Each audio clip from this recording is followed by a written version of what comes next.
नमस्कार विद्यार्थी मित्रांनो, मी घोलप जे लोकनेते व्यंकटराव हिरे महाविद्यालय नाशिक. आपण चिटणीसाची कार्यपद्धती हा विषय बघतोय.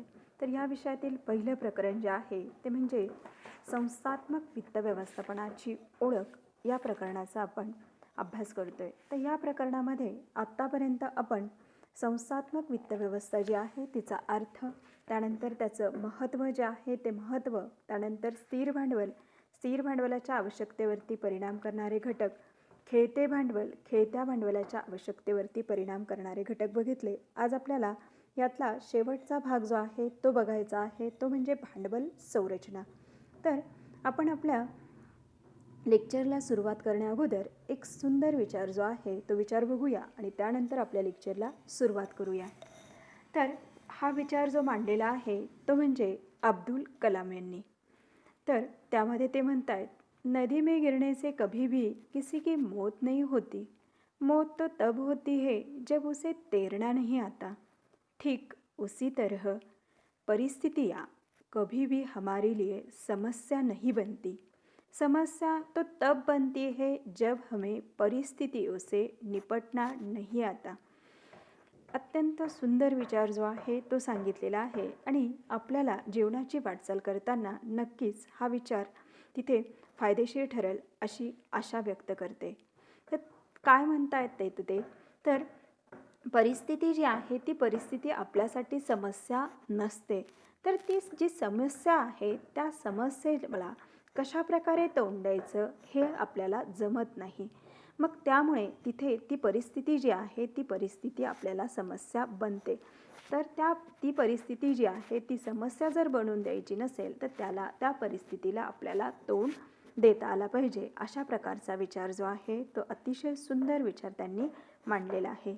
आता आपल्या विषयाकडे आपण वळू. भांडवल संरचना या संज्ञेमध्ये दोन शब्द आलेले आहेत. एक म्हणजे भांडवल आणि दुसरं म्हणजे संरचना. तर भांडवल जे आहे, तर भांडवल म्हणजे आपण काय बघितलेलं आहे, तर व्यवसायासाठी लागणारा निधी किंवा व्यवसायासाठी जो काही पैसा लागतोय तो पैसा, आणि त्याची संरचना म्हणजे एक प्रमाणबद्ध रचना जी आहे ती प्रमाणबद्ध रचना.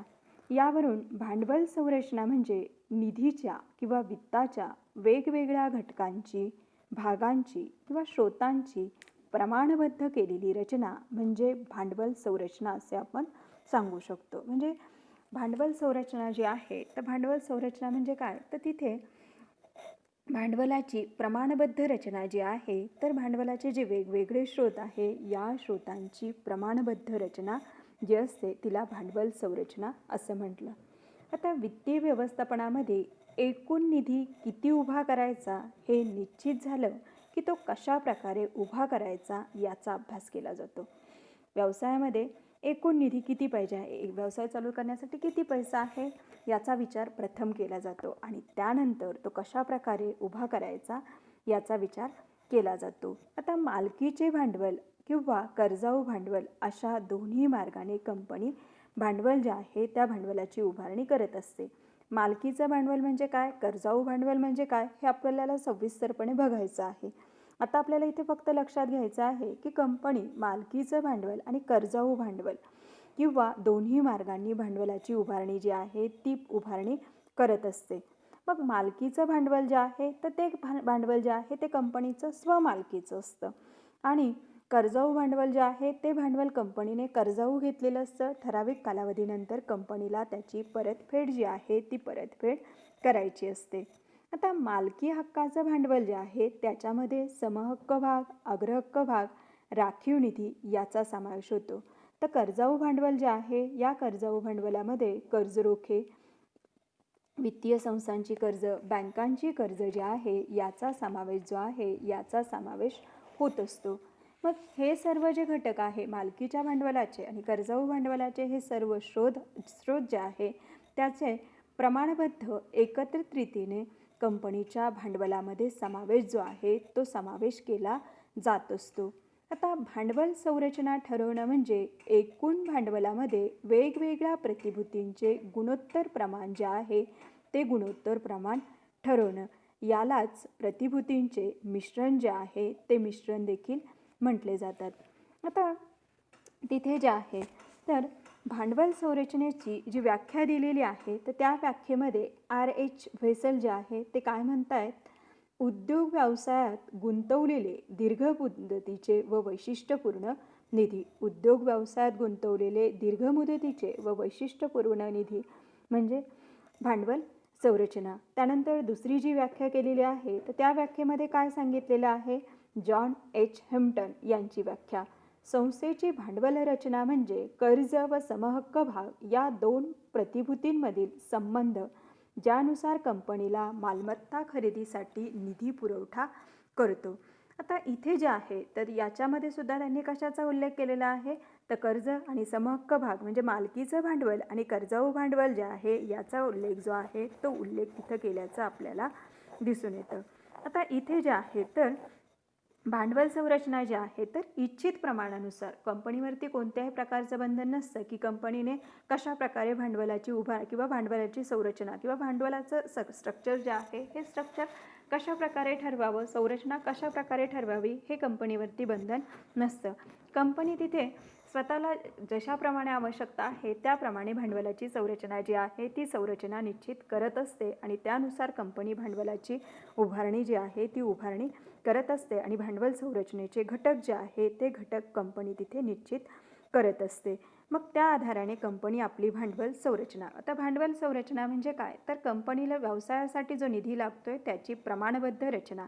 मग कंपनी तिथे आपल्या गरजेनुसार किंवा सोयीनुसार मालकीच्या भांडवलाच्या स्रोतांनी उभारणी करेल किंवा कर्जाऊ भांडवलाच्या स्रोतांच्या. आता सुरुवातीचा जो कालखंड असतो त्या कालखंडामध्ये बहुतेक कंपनी मालकीचं भांडवल जे आहे या भांडवलाच्या आधारे भांडवल उभारणी जी आहे ती उभारणी करत असते आणि त्यानंतरच्या काळामध्ये कंपनीला मोठ्या प्रमाणात कर्ज जे आहे ते कर्ज उपलब्ध होऊ शकतं आणि नंतरच्या काळात तिथे कंपनी कर्जाऊ माध्यमातून भांडवलाची उभारणी करत असते. कंपनी तिथे तिची ज्याप्रमाणे गरज असेल त्यानुसार भांडवलाची उभारणी जी आहे ती उभारणी कंपनी करत असते.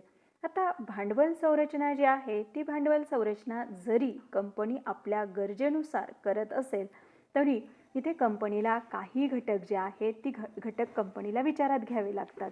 आता तिथे जे आहे तर तिथे साचेबद्धपणा जो आहे तो साचेबद्धपणा नसतो. मग तिथे जे आहे ही संरचना निश्चित करत असताना कंपनीला वेगवेगळे कंपनी आपली गरज लक्षात घेते तसंच इतर जी परिस्थिती आहे त्या परिस्थितीचा देखील कंपनी विचार करत असते.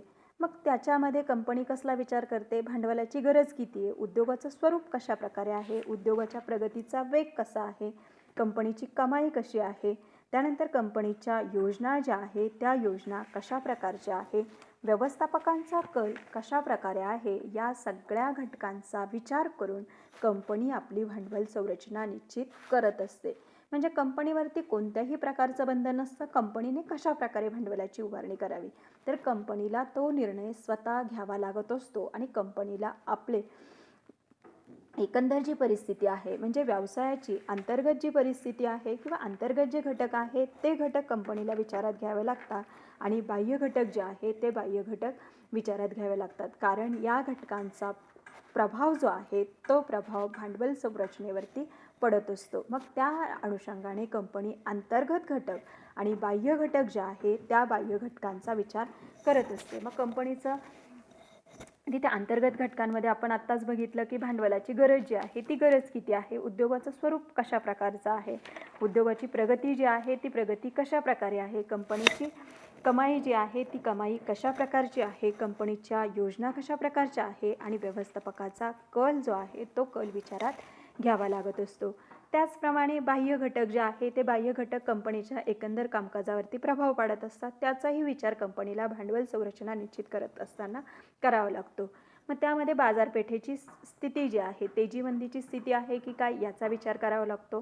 गुंतवणूकदारांचा कल जो आहे तो कल कसा आहे, भांडवल उभारणीची किंमत जी आहे ती किंमत, त्यानंतर सरकारी अटी आणि नियम जे आहे ते नियम कशा प्रकारचे आहे, वित्तीय संस्थांचा कल काय आहे, व्याजाचा दर जो आहे तो दर आणि कर आकारणी जी आहे ती कर आकारणी कशा प्रकारे आहे आणि सगळ्यात महत्त्वाचं म्हणजे स्पर्धा जी आहे ती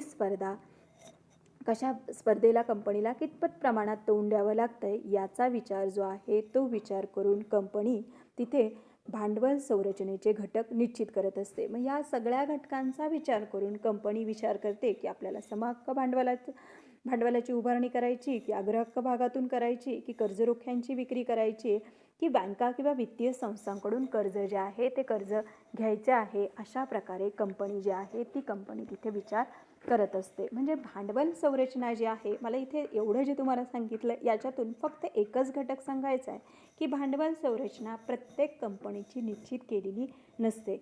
कंपनीला जी अंतर्गत परिस्थिती आणि बाह्य घटक जे आहे ते अंतर्गत घटक आणि बाह्य घटक जे आहे त्याचा कंपनीच्या एकंदर कामकाजावरती जो प्रभाव पडतो त्यानुसार कंपनी जी आहे ती कंपनी स्वतःच्या इच्छेनुसार भांडवल संरचना जी आहे ती भांडवल संरचना निश्चित करत असते आणि त्या आधारे भांडवलाची उभारणी जी आहे ती भांडवलाची उभारणी करत असताना आपल्याला दिसून येतं. आता आपल्याला भांडवल संरचनेचे घटक जे आहेत ते घटक आपल्याला बघायचे आहे. मग भांडवल संरचना जी आहे तर ती भांडवल संरचनेचे घटक म्हणजे भांडवल संरचना जी आहे ते निश्चित करणारे घटक जे आहे त्या घटकांचा विचार आपल्याला करायचा आहे. तर तिथे प्रामुख्याने त्यांनी आपल्याला 4 घटक दिलेले आहे. एक समहक्क भाग भांडवल, अग्रहक्क भाग भांडवल, प्रतिधारण नफा, कर्जाऊ भांडवल. कर्जाऊ भांडवलामध्ये कर्जरोखे आणि मुदतीचे कर्ज दिलेले आहे. तर हे सगळे घटक जे आहे हे घटक आपण पुढील प्रकरणात सविस्तरपणे अभ्यासणार आहोत. आता फक्त आपल्याला या घटकांचा विचार काय म्हणून करायचा आहे? भांडवल संरचनेचे घटक म्हणून. तर पहिलं त्यांनी आपल्याला दिलेलं आहे समहक्क भाग भांडवल. आता समहक्क भाग भांडवल हा कंपनीच्या भांडवलाचा प्राथमिक स्रोत असतो. कंपनीच्या भांडवल उभारणीचा प्राथमिक स्रोत जो आहे तो स्रोत म्हणजे समहक्क भाग भांडवल. म्हणजे तिथे जे आहे तर समहक्क भाग भांडवल जे आहे हा कंपनीच्या भांडवलाचा प्राथमिक स्रोत असतो. कंपनीची मालकी जी आहे ती मालकी या भागधारकांकडे असते आणि मालकी हक्काबरोबर येणारी जोखीम जी आहे ही जोखीम या भागधारकांनी स्वीकारलेली असते. त्यांना अस्थिर दराने लाभांश जो आहे तो लाभांश दिला जातो. समहक्क भाग भांडवल म्हणजे काय? तर आपण बघतो की कंपनी जी आहे ही कंपनी भागांची विक्री करून तिथे भांडवलाची उभारणी करत असते. तर मग भागाचा एक प्रकार जो आहे तो म्हणजे समहक्क भाग भांडवल. आणि समहक्क भाग भांडवल जे आहे हे मालकीचं भांडवल असतं आणि जे व्यक्ती कंपनीचे भाग जे आहे ते भाग खरेदी करत असतात त्या व्यक्तींना भागधारक म्हणतात आणि ते कंपनीचे मालक असतात.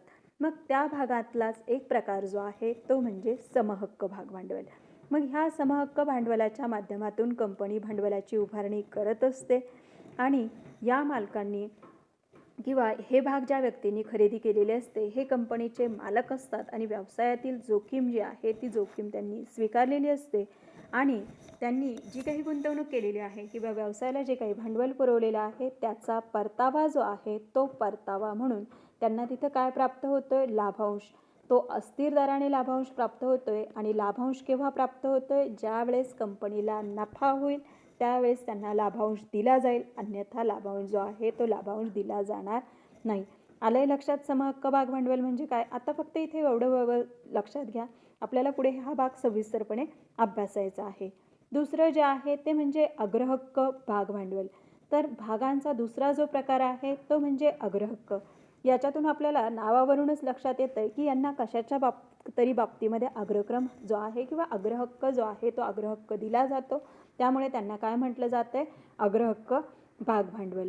आता अग्रहक्क भाग भांडवल जे आहे तर या भागधारकांना किंवा हे भाग ज्या व्यक्तींनी खरेदी केलेले असतात तर त्यांना तिथे लाभांशाच्या बाबतीमध्ये आणि ज्यावेळेस कंपनीचं विसर्जन होतंय त्यावेळेस भांडवल परतफेडीच्या बाबतीमध्ये अग्रक्रम दिला जातो. मग तिथे जे आहे तर भांडवल संरचनेचा दुसरा महत्त्वाचा घटक जो आहे तो म्हणजे अग्रहक्क भाग भांडवल.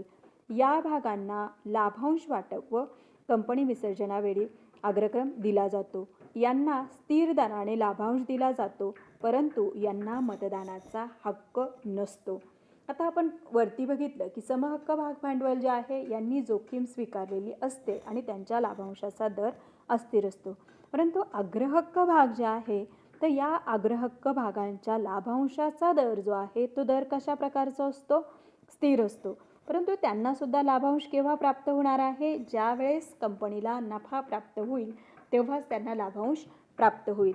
आणि समहक्क भागधारकांपेक्षा यांनी जी जोखीम स्वीकारलेली असते ती जोखीम कमी प्रमाणात असते. त्यामुळे या भागधारकांना मतदानाचा हक्क जो आहे तो मतदानाचा हक्क नसतो.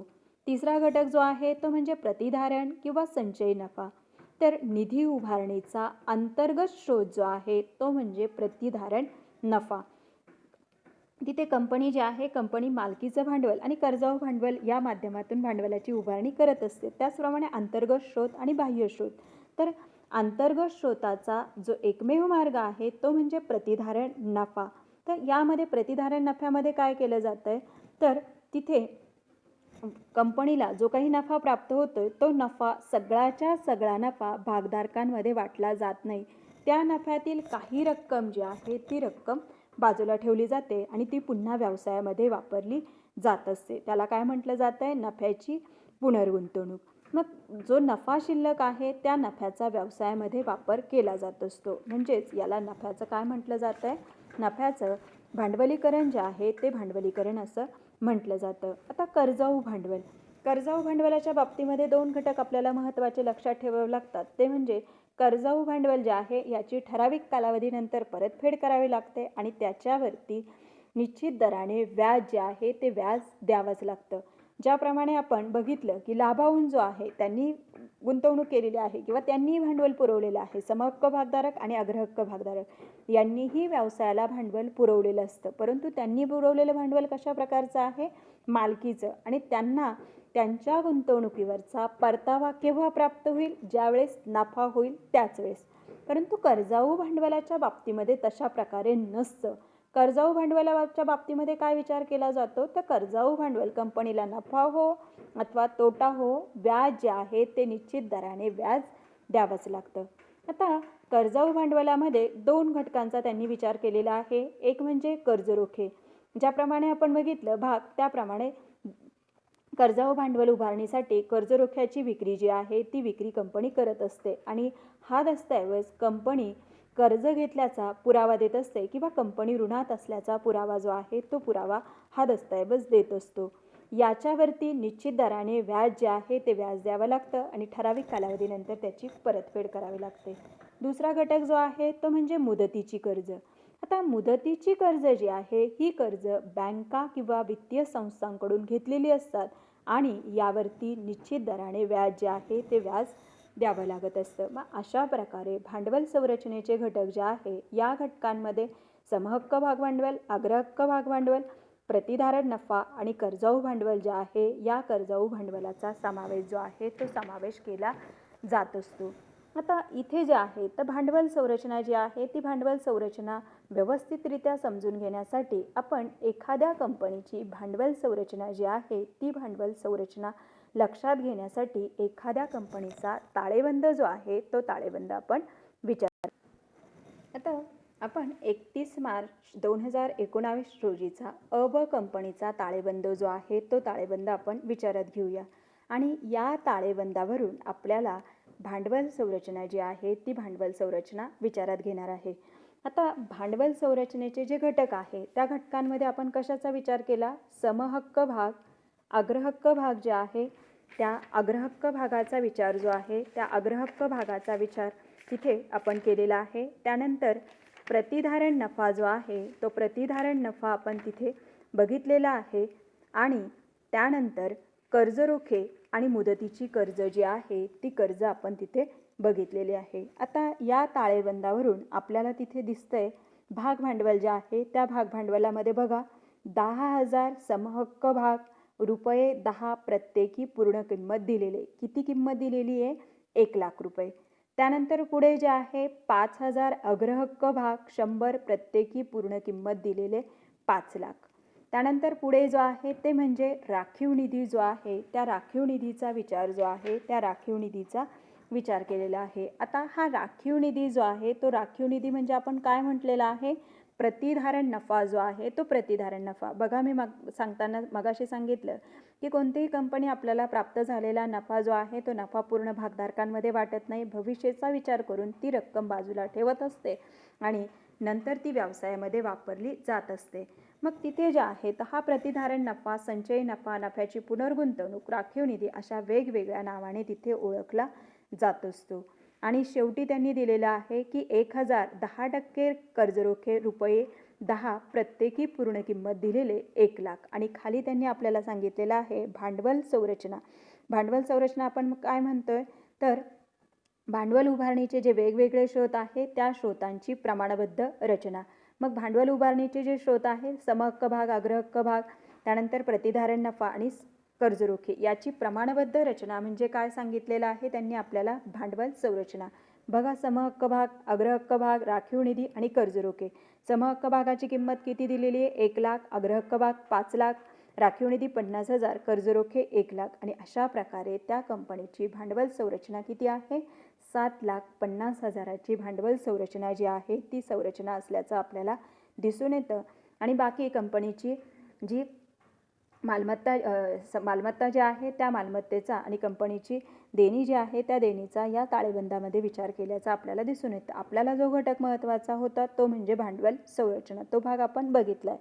आता इथे जे आहे तुम्हाला हे मराठी शब्द वाचल्यानंतर किंवा हे ताळेबंद वगैरे हे शब्द वाचल्यानंतर चटकन लक्षात येणार नाही. त्यासाठी आपण इंग्लिशमध्ये जे आहे तर इंग्लिशमध्ये अशा प्रकारचा जो तक्ता दिलेला आहे तो तक्ता विचारात घेऊया. त्यामुळे भांडवल संरचना जी आहे ती भांडवल संरचना तुम्हाला चटकन लक्षात येईल.